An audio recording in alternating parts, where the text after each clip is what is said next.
Cosa hai visto?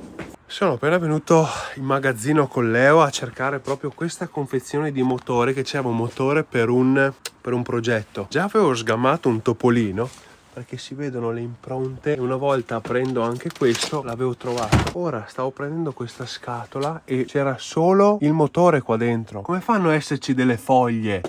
Però non c'è nessuno dentro, cioè che se mi salta addosso io mi metto a piangere. Non mi sembra, Leo. Tieni. Che cazzo, mi dispiace anche.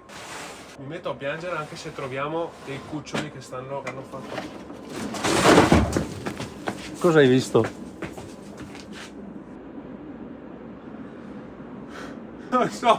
Non so perché mi fa cagare addosso. Ho visto una roba piccola, Leo. Cioè, vedi le impronte? Vedi le impronte? Sì.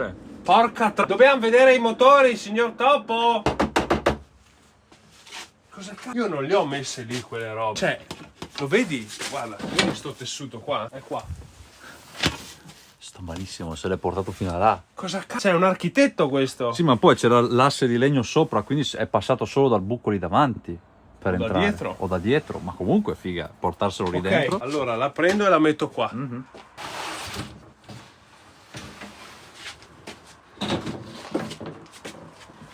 Hai visto? No, c'era niente. Però è pieno di urina. Sì. Pieno di merda. Ah! Ah! Oddio! Non farmi mai più sti scherzi qua. Si è spenta la luce. Pezzo di merda. Leo, giuro che prima ho visto. Mi dispiace rompergli la casa, però non paghi l'affitto, cosa devo fare io? Cioè, non sto vedendo robe che si muovono. Prima forse mi sono cagato addosso per niente.